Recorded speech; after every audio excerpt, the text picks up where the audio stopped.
Welcome to Shelf Matters. I am your host, Christo Giles, and I have had the pleasure of inflicting myself on everyone here for the past 10 years. I'd like to welcome my guests, David Hennell, Len Regan, Richard May, our first glam rock stars as it were. Welcome. Thank you. And I think I'll start with the obvious question, the one that I get from everyone who hears about you in fact.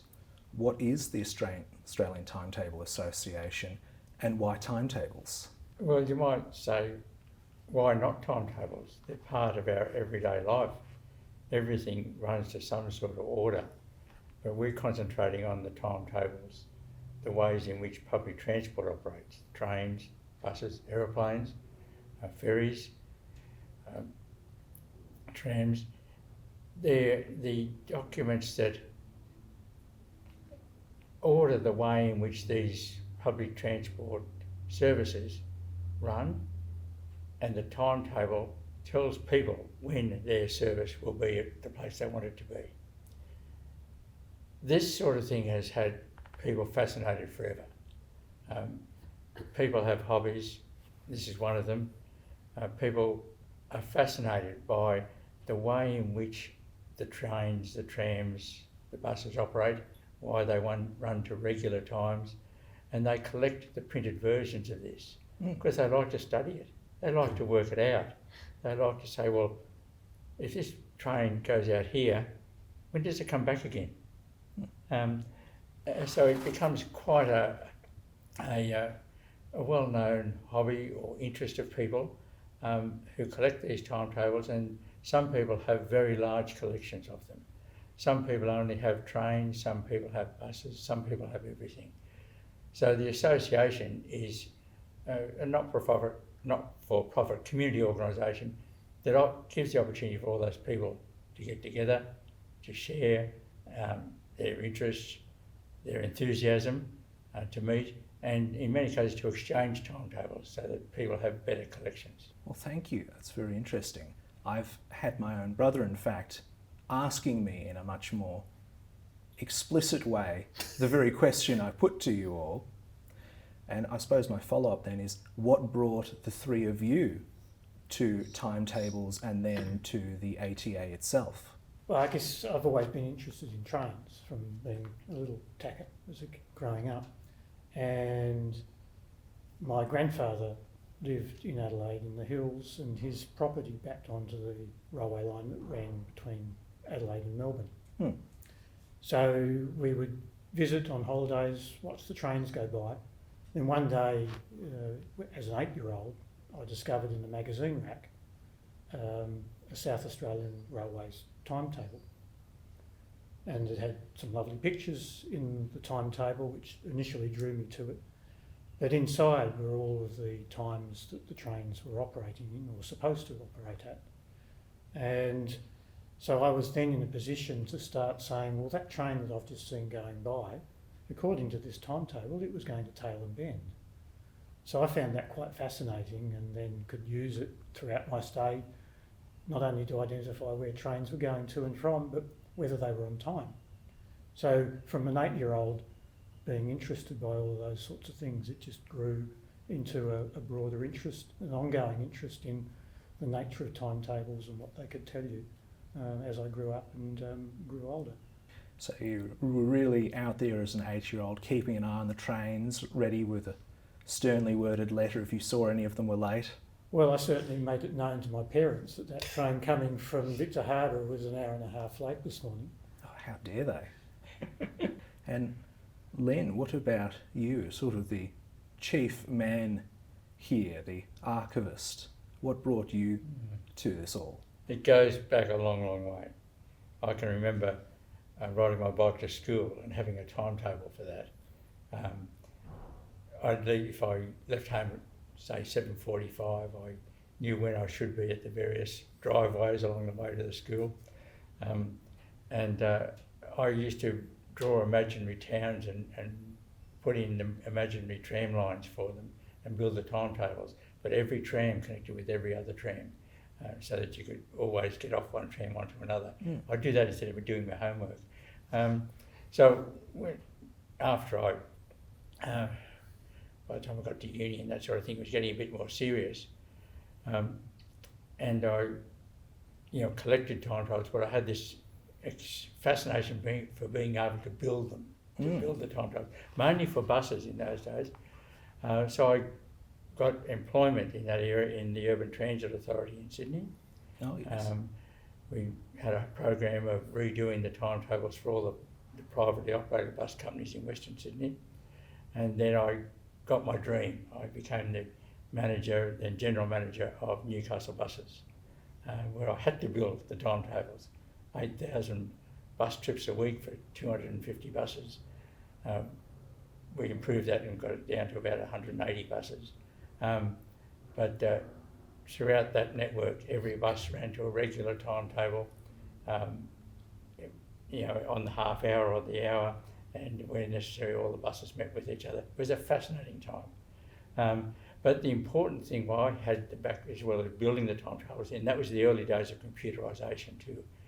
It was important that people knew, and I was very strong on the information. How did people get this information? And that's where I spent then the next 20 years of my career consulting in that, building and promoting and producing information about the bus services in the Newcastle area and other areas too as a consultant. So when I retired, I naturally took on the job of being the archivist, of keeping all these timetables, not only my collection, but everyone else's, given how important it was to build them through my career. They're worth preserving. So you really found a way to get everyone to bequeath their collections to you. It's a brilliant plan, I must say. Now we'll go to last but certainly not least, David, tell us, how did you come to all of this? My father lived in Port Albert,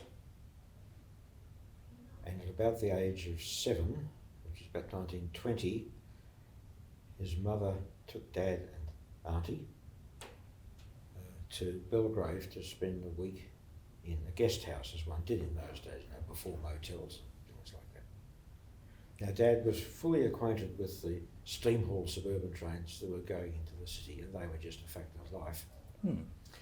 But when they got to Upper Ferntree Gully, they had to change to the narrow gauge to go to Belgrave, because that narrow gauge is now Puffing Billy, although it doesn't run from Upper Ferntree Gully. And he was absolutely gobsmacked by this wonderful little train. He was gobsmacked by this wonderful little train till the day he died in 2000. Dad's father died before Dad was born, so he was raised by his mother, and she died when he was 7. And he and his aunt, his sister, were then raised by grandparents. And the opportunity for dealing with trains slipped by the board, other than for going into the city and that sort of thing. Now, in the early 1950s, we lived in East Malvern, and Dad went in to work on one of the East Malvern local suburban trains, because at that stage it was a single line from East Malvern to Glen Waverley, and in peak period every second train terminated at East Malvern, and you used those because those were the ones you could get on. There was room. And at Glen Iris, a gentleman joined the train every morning, and they sat together and started talking, and discovered they had a mutual interest in railways, and it took off then. And naturally, since I was at a very formative age in the early and mid-50s, it took off for me too. The first rail enthusiast tour I went on was the Geelong Centenary train in 1957. And the rail enthusiast tours, the timetable was distributed to all the passengers, and it was the internal railway timetable. It wasn't a specially typed one, it was the real one. And that showed where you met other trains and how long you spent at the station and all that sort of thing. And I found this really interesting. In 1959, by this stage I'm 9, Bill, this other gentleman, then Iris, told Dad that the Victorian Railways had just issued a brand new country timetable dated the 1st of June 1959. We got a couple of copies for the family, and I was gobsmacked. Here was this wonderful document. I knew at a very young age where Piangle was, beyond Swan Hill, and I've been into timetables ever since. And there are 2 books that have really shaped my life.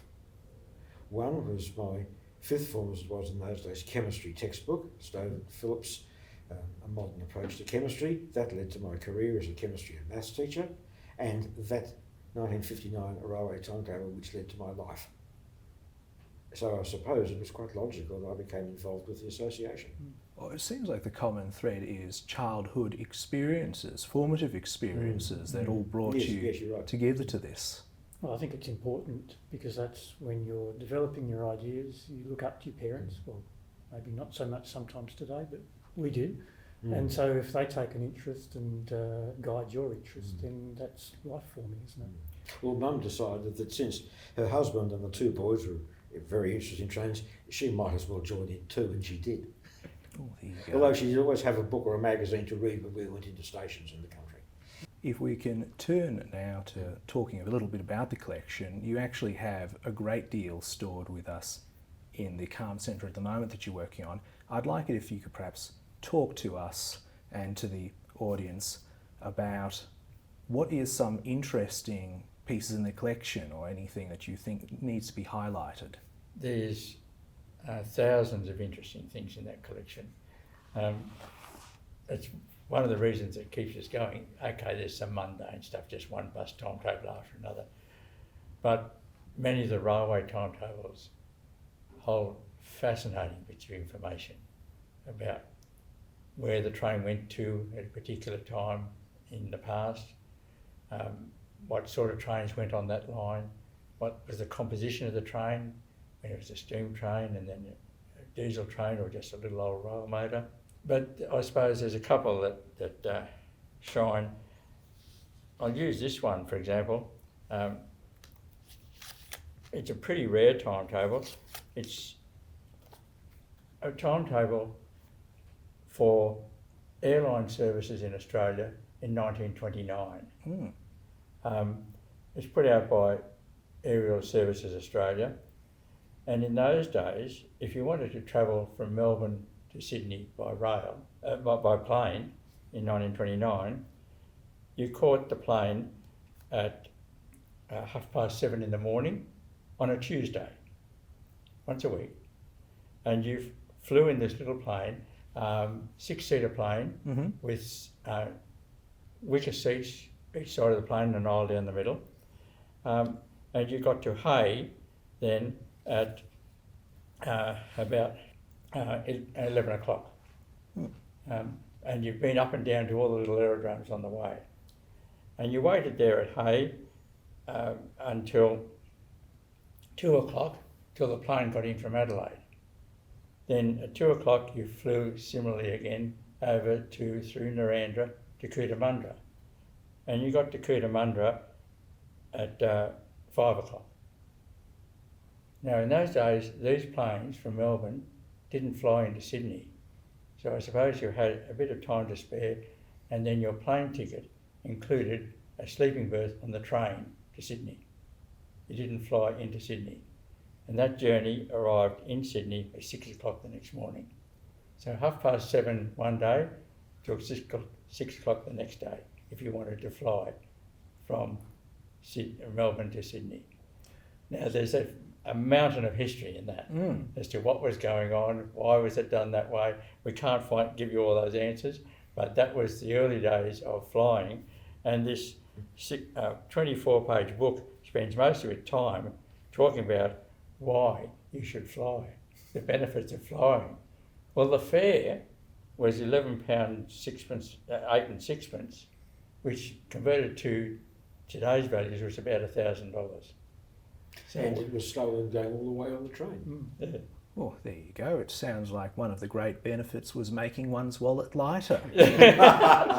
So that's one of our gems that we've got, yes. Look also at the trains. This is just one example of many, many examples of trains. But this is the timetable of the trains in Victoria from 140 years ago, 1884. And it lists, the value of it is it lists every country train and every suburban train all in the same timetable, which... And every goods train too. And the goods train, yes. But it tells you how far they went out into the country. So in terms of the growth of Victoria and regional Victoria, it tells with great detail as to where the settlements were occurring and what sort of services people had to get there. But at the back, it has a list of the times and the destinations of all the trains that left either Flinders Street Station, and then another list for the trains that left Spencer Street Station, because in those days the passenger trains didn't run between the two. And absolutely amazing, there's a train arriving and leaving every 3 to 5 minutes right through the day. Gives you a golden age of train transport. Yes. So that, you can imagine the historical value of that sort of information, and the way in which if you've got full sets of these, which we're aiming to get, how valuable that is to historians in working out how development occurred and how people travelled over time.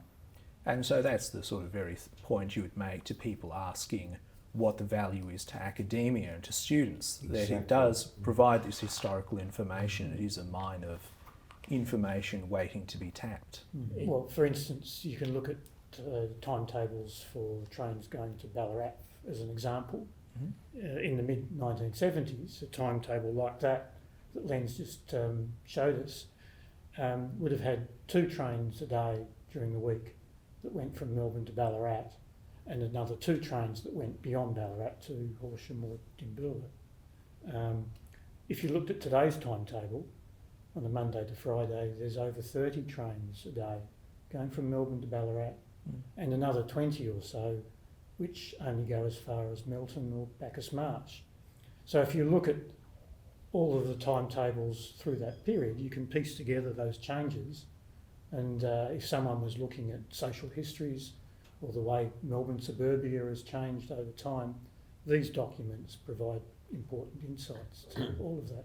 Well, a few years ago now, the association received a request from someone researching Australian military history. The first military flight in Australia was from Yarram, of all the unlikely places, down in South Gippsland. And some of the military heavies had to come across from Adelaide for it.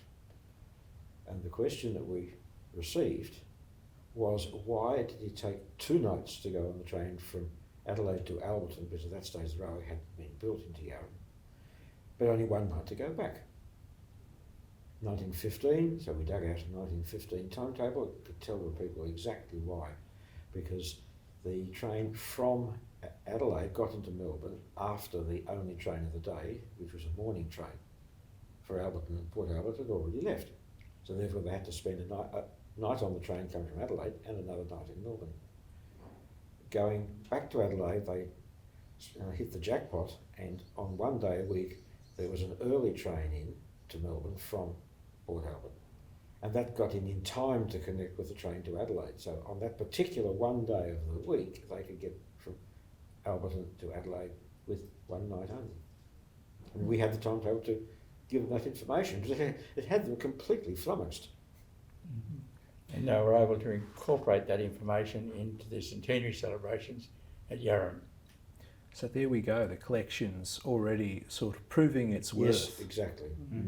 Now, I'd like to ask the 3 of you a question I think is very relevant to many in the GLAM sector, some more than others, about digitalisation and the movement of storage collections towards a more digital medium. Do you see a future in that for yourselves and your materials? Well, the basic principles of retaining timetables of today as documents for historians in the future still remains. But the format of that information will be different. Today it's in printed form. In the future it will be a file on a computer. So it doesn't change the purpose of our exercise, it does change the format of it. At the moment we need shelves here at CAVAL to store these paper timetables. What we've got to go negotiate now is how do we store all these timetables that are only available as a file on a computer? How do we collect them, which is even harder? Because in the olden days, people would go to a railway station or a bus stop or even on a bus and collect the paper timetables. I used to do it myself. I'd get on any bus and take 6 timetables all the time, or 10 timetables, depending on how many we needed for all our friends. Oh, spoilt. Yes. But now how do you know that there's a new timetable if it's only available on a computer? We've got to have our scouts out there to get them, and then try and centralise the collection of them into some sort of computer system, which we're trying to set up on our computer that we've got here at CAVAL. But what we do after that is how we get them into the State Library in Victoria. We haven't quite worked that out yet. And is that something you'd like to see support from CAVAL for, a digital storage solution going forward? Is that something you'd all be interested in? Certainly. I mean, that's, as I said, it's something we haven't quite worked out yet how to do it, but if CAVAL can support in that, that would be magnificent. Since we've been talking about CAVAL and storage here in our CALM facility, how did you all come to know about CALM, CAVAL and our services in the first place? It goes back to about 2008, when the association realised, as the Timetable Association, realised that it had to do something to find some place to store these timetables of its members, which I mentioned earlier, that members were growing older and wanted to put them somewhere. So I contacted Professor Graham Curry at Monash University. He's the Professor of Public Transport, and I thought he was an appropriate bloke to contact. But he said, look, I know a bloke who might be able to help you, and that's Des Cowley at the State Library of Victoria. He's got a bit of an interest in timetables too, but Des happened to be the director of the rare books collection at the State Library in Victoria. So a meeting was arranged between us and the people at the State Library of Victoria. I thought, how are we going to know each other? So there were three of us. And I said to Jo Ratale, the lady we were going to meet, we'll be waiting in the foyer of the State Library of Victoria, and I'll be holding a red Skybus timetable. So all of a sudden this lady walked up to us and she said, you didn't need to hold the timetable up. I recognised you were anyway. You have that look about you, that we collect timetables look. I'm seeing it, there's a little aura. Yes. So look, the State Library of Victoria was very, very interested in taking on the concept of a collection. A lot of museums and libraries have one timetable here and a bit of something there. What State Library of Victoria thrives on and really emphasises its value in having complete collections. And we were offering them the opportunity of a complete collection of timetables. They didn't know much about what timetables were, but it was the fact it was a complete collection of something. So the negotiations went ahead. We signed a written agreement with them in May 2010 that we had to catalogue the timetables. But once we had them catalogued, we would deposit them in the State Library. They would convert that to their collection and make that available on their catalogues, which are available worldwide. It took a while to get going, but we got so much stuff then we didn't know where to put it all. So we struggled a bit with storage centres around in Melbourne, but we went back to Graham Curry and said, look, we really need some help where to put this all. And he said, well, why don't you contact CAVAL? That's a big library facility somewhere over there in Melbourne. And we contacted CAVAL here, and we got a very warm welcome, and the future's there. You know, we were able to move all our collection here. We greatly appreciated the support we got from CAVAL in accepting us, welcoming us, and helping us. And nothing we've asked for has been too much for them. So, and the quality of the storage here is top grade compared to what we had before. So we're now able to work on the collection, get access to anything we want easily, and it looks as if we'll be staying here for a long time. Well, that's wonderful to hear. And that also brings me to what might be the final but most important question of the day. Who is your favourite member of the CALM team, and why is it me? But no, seriously, I want to thank the three of you for joining us today. It's all been very enlightening. So if you're interested in timetables, doing historical research or anything like that, it will eventually be available for your access at the good old SLV. Thanking you all again, looking forward to working with you in the future and to seeing what becomes of the collection. Thank you very much. Thank Thank you. you. Thank you. With that, I'd like to conclude today's very interesting discussion. I hope you at home all found it as interesting as I, and I hope you'll join us again for another episode of Shelf Matters.